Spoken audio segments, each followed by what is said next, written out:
nakuha ng dating manager ni Lani Misalucha ang moniker na Asia's Nightingale? A. Nakasulat sa isang dumaang taxi. Or B. Sa pangalan ng paborito niyang ibon. Ay, siyempre, maraming ibon. Si Miss Lani. Meron siyang parrot, meron siyang lovebirds. Ito, ang paborito niya talaga yung kwago. Kasi panggabi siya eh.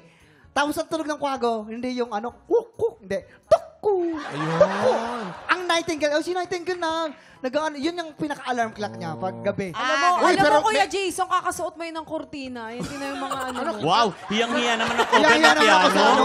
sa tablecloth. Pang piano yan eh. Sa piano ni Directo eh. Yan ang niya, kwago. Dapat, eto nakakaalam kasi singer. Singer ba kayong dalawa? Oo naman. No. Eto, pakinggan, singer. Ang sagot po dyan, yung dumaan po sa taxi. Tama. Oo. Sa Vegas to nangyari. Yes. Oo, nakasulat doon, no? Nightingale. Oh, pangalan ng taxi yun sa Vegas. I should know. I went there. I ride a taxi. O, teka muna. Si MC ang nagbigay nung suggestion, di ba, sa taxi? Opo. Dapat si MC magpaliwanag. Paliwanag mo, MC. MC. Sabihin mo anong oras yan. Huwag Anong mo oras turuan. yan? Huwag mo turuan. Hoy, wala tayo sa korte, hoy. Okay. Yung ano po, yung sa busina po. Paano yung busina? paano? Paano? Paano kayo, te? Paano yung busina na mataas? Paano yung busina na mataas? Ano? Okay. Ibon ata yun, sorry. Iba yung busina niya. Ako naman eh. Alam mo, parang yung yung taxi parang minasagasaan na bata.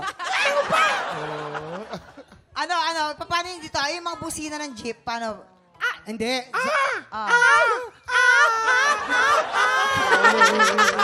Yan sa Las Vegas kasi nagsimula yan. Alright! Busina Ito na. yan. Desa, kailangan mo na sagutin. Okay. A. Nakasulat sa isang dumang taxi or B. Pangalan ng paborito nilang ibon. A. A. Sure na to? Sure na? Sure na. Okay. Nakasulat daw sa isang dumang taxi, kabog or sabog in... 5, 4, 3, 2, 1. Ang taray! Ay, kailangan na sabugan. Hindi tayo papayag na hindi na sabugan. Ganun lang. Nasabugan. Congratulations. Thank you. So, how's the experience, Dessa? It was fun. Nakakakaba, di Ang ba? saya, oo, pero kakakaba. Naku, magkita-kita tayo sa concert niya itong Friday Yes, na. please. Of course. Yes. August 16. Friday na po yan. August 16. Music Museum. Yeah. Desa, maraming salamat Thank sa you, pagbisita mo. Kuya Kim. Nag-enjoy ka ba dito sa TikTok? Sobrang nag-enjoy ako. Sana makabalik ako ulit. At nag-enjoy din kami nandito ka. Isang malaking karangalan na nakasama namin. The Desa na merong upcoming concert. Ayan, sa Sabado po ha, manood kayo ng Magpakailanman. Mamang, Episode ko po tungkol yan. ba sa buhay mo yan? O ikaarte ka? Hindi, gusto ko yan sa replay na yan eh. Pero Replay na. napakaganda po ng story Kaabang-abang yan. Oo naman. Pag si Mamang Umarte, ay nako, talagang hindi ka Naman. maglilipat. Nako! Kahapon, nakadalawang panalo na ang kampiyon natin na si Rain Marpuri.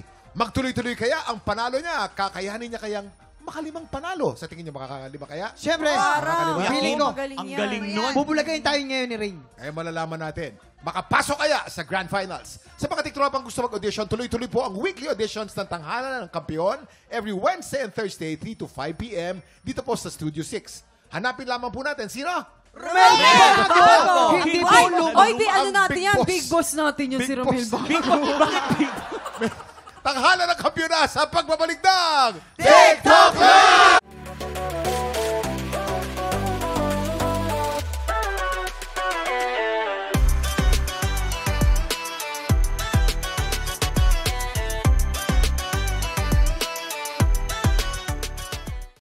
Tiktropa, pinanood mo hanggang sa dulo itong video na ito? Abay, very good ka! For more happy time, watch more TikTok Lock videos on our official social media pages and subscribe to GMA Network official YouTube channel.